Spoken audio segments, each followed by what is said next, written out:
My younger brother stole my girlfriend, and my parents told me to suck it up. Years later, they came crawling back, broke and desperate, because he stole from them too. And I let them drown in the mess they chose over me. They always said he was the golden boy. Danny, my younger brother, the miracle child, the one who finally made our family whole, according to Mom. That was code for the one we actually love. I was the firstborn. It's a mistake they were too polite to say out loud. I learned early how to feed myself, walk myself to school, entertain myself. While they were busy babying Danny, I was just there, always just there. If I got a B, they asked why it wasn't an A. If Danny got a C, they said, "At least you tried, sweetie." But I made peace with it, or at least I thought I did. Told myself life would balance it out. I'd make something of myself, and they'd see. Then I met Emily. God, Emily was like sunlight.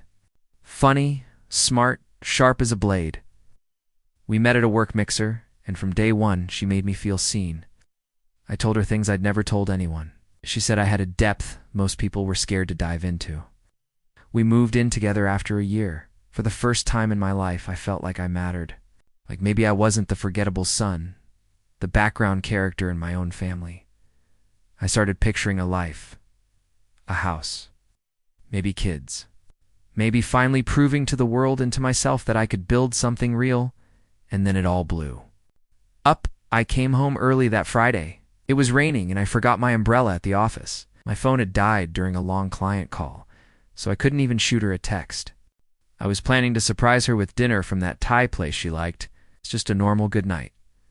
I opened the door to our apartment. I heard it before I saw it. Her laugh, his voice.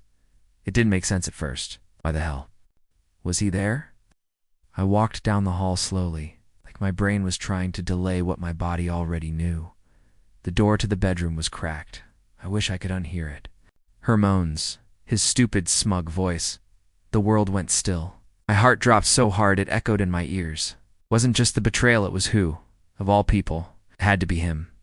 I shoved the door open. There they were, sheets, tangled limbs. Twisted his back to me. Her face froze the second she saw me. She didn't even scream, just gasped and pulled the blanket up. Danny turned, completely unfazed, like I had just walked in on a card game. "You weren't supposed to be home till later," he said, like that was the issue. I stood there, soaked, shaking. A bag of takeout falling from my hand and splattering red curry across the hardwood floor. "You what the F?" I couldn't even finish the sentence. Rage and disbelief strangled the words. Emily, teary-eyed and clutching the blanket like a lifeline, said, "It just happened, okay? We didn't plan this." "Oh, that makes it better," I laughed bitterly. "This isn't a movie, Emily. You don't just trip and fall into my brother's dick." Danny shrugged, leaning back like this was just another normal day. "She said you were distant, that you were always working." We connected. He said it like he was the victim, like he had to rescue her from me. I lost it. I lunged and landed. One solid punch across his smug face. He fell back, blood gushing from his nose. For a second I thought about finishing it, really breaking him. But I stopped.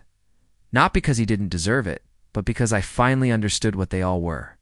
The entire damn family. Self-serving, empty shells who only knew how to take. I turned to Emily, still hiding behind the blanket. "I gave you everything," I said, voice flat. "You didn't just cheat on me.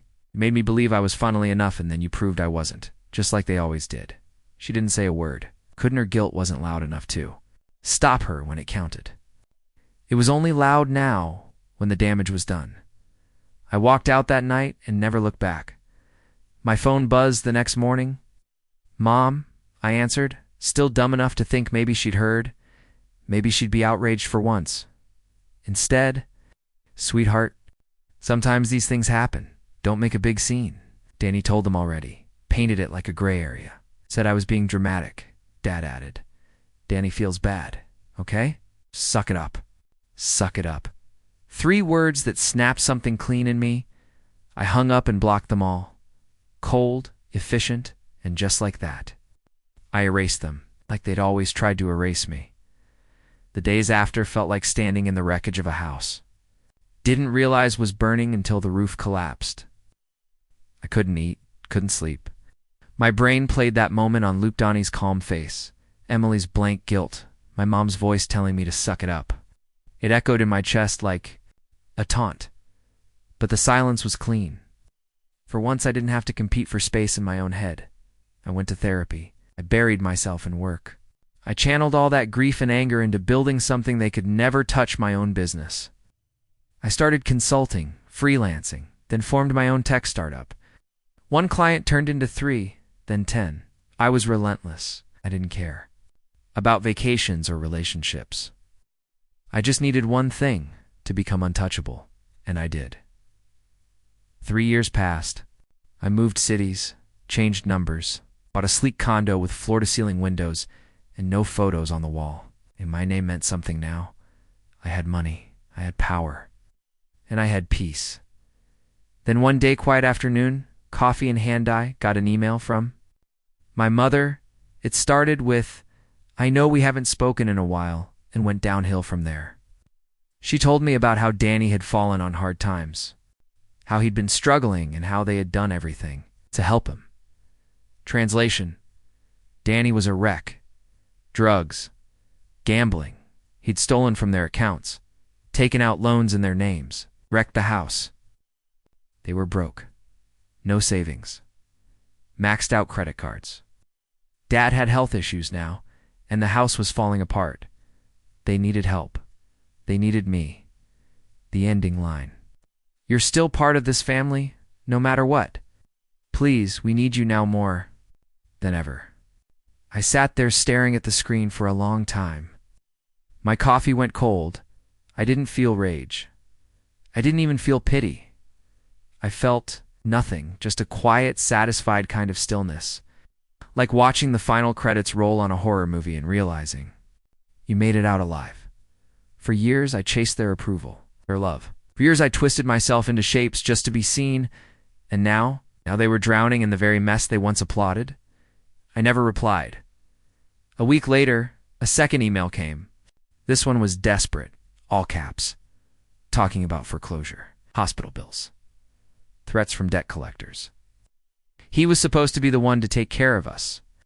I laughed. They bet everything on the wrong son, and when the house finally burned, I wasn't there to put it out. They called again months later from different numbers. Desperate voicemails I never listened to. I changed my email, blocked it all again. Let them learn what silence really feels like. And me, I'm still here, living clean, eating well, sleeping better than I ever did under that roof. Sometimes people ask if I ever want to reconnect, forgive, be the bigger man, but I already was. Walking away was my revenge, leaving them to sit in the cold. They built brick by brick. That was justice. And the best part, I didn't have to lift a damn finger.